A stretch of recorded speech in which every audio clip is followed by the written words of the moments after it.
কোন বেঈমানের দোয়া চাইবেন কি? বেঈমানের কিচ্ছুই কবুল হবে না। বেঈমান মানে কি? বেঈমান মানে ইমান, ইমানে গন্ডগোল। এরকম মুসলমান আমাদের নাই মনে হয়। যদি ইমানেই গন্ডগোল না হয় তাইলে কি রোজার সাথে পূজারে তুলনা করে? কথা বলেন না কেন? আরে বেটা, ভোট চাওয়ার কত পদ্ধতি আছে, ঠিক না? তোমার আমার মুসলমানের রোজা,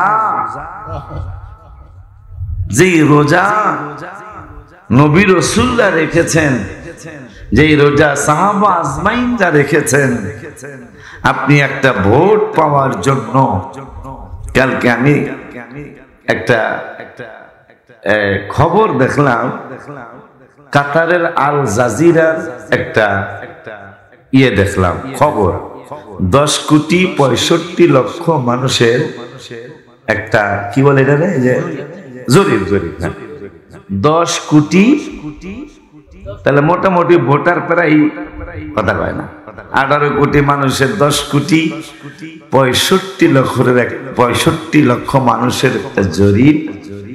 এই জরিপে দেখলাম যে অনেকেই আজকে অনেক ধরনের প্রচেষ্টা করছেন, কিন্তু আপনি আল্লাহর কালাম, আল্লাহর ফরজ, হায় হায়, 5টা ফরজ ইবাদত, 5টা খুঁটি আমাদের, তার মধ্যে একটা রোজা। যেই রোজা বড় মূল্যবান একটা ইবাদত, একটা ভোটের জন্য আপনি রোজার সাথে পূজারে তুলনা করলেন। অথচ আপনাদের পূর্বপুরুষ যারা চলে গেছে কবরের জগতে, তারাও এই ধরনের কথা কখনো বলে নাই, বরঞ্চ তারা ফতুয়া দিয়ে গেছে, হিন্দুদের পূজা মণ্ডপে যাওয়া হারাম ঘোষণা করে গেছেন, হারাম ঘোষণা করে গেছেন। অথচ আপনি তাদের ছাত্র হয়ে আপনি মনে হয় তাদের থেকে বড় হয়ে গেছেন। নাউজুবিল্লাহ বলো। আবার কেউ কেউ বলতে, এদের নাম নিয়ে তো আমার ঘৃণা লাগে, এই জন্য নাম নেব না। আমার হাবিব সাল্লাল্লাহু আলাইহি ওয়াসাল্লাম সে কত বড় আল্লাহর মহব্বতের, যিনি বলেছেন বুইস্তু ইলান নাসি কাফা, রাওয়াহু মুসলিম। একটু অ্যাঙ্গেল করে দেন, হ্যাঁ এই তো অ্যাঙ্গেল করে দিলে চলে।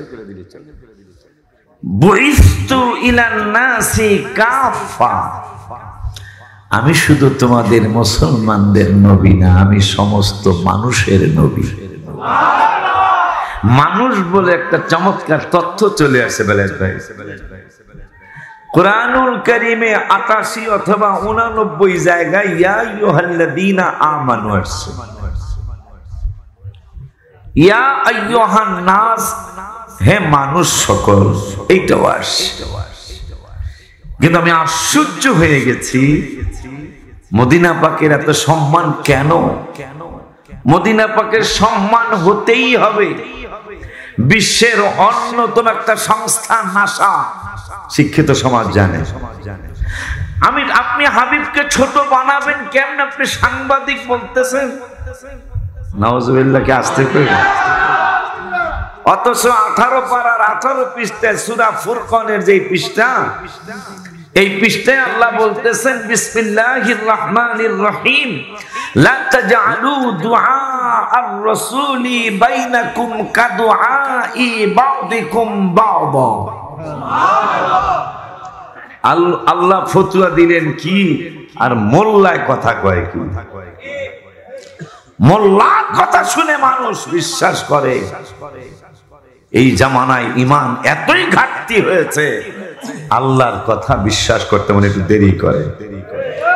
যেমন উদাহরণ দেই, মাশাআল্লাহ আপনাদের তেতুইয়া বাজারে একজনের দোকান থেকে, ভাই এত সুন্দর দোকান, টাকা পয়সা কই?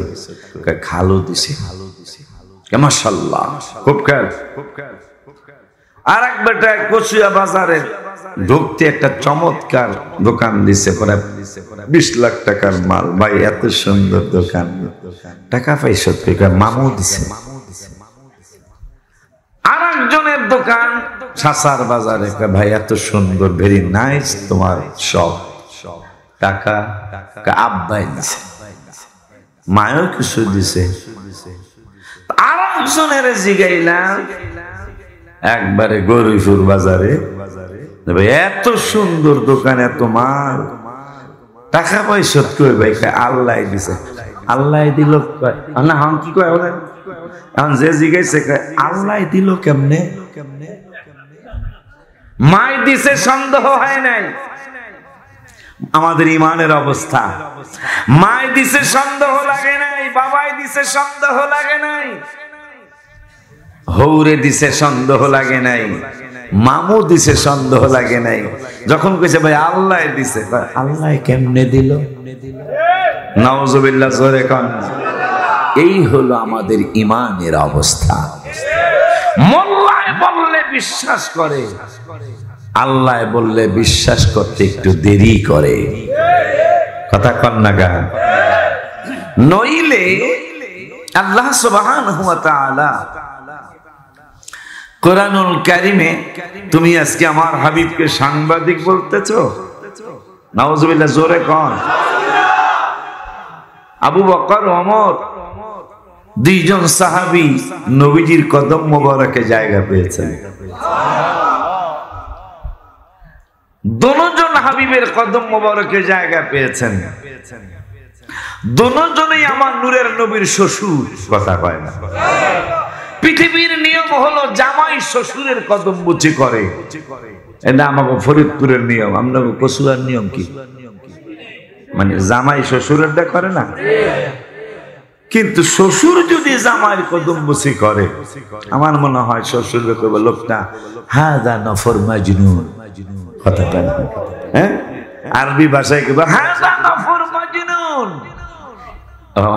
সৌদি আরব ছিল জানি কারা কারা, ওই যে বেড়া মদিনাতুল মুনাওয়ারা দেখা করে কি সুমায়া সামায়া, এহেন সুমায়া সামায়া তাইস নাইস, ওই যে পিছনে তুলছে হাদা নফর Majnun, this man mad man মনে হয়। কেমনে বুঝলা? হ্যাঁ, শ্বশুর হইয়া জামাইয়ের কদম বুসি করে, এ পাগল না হইলে করে।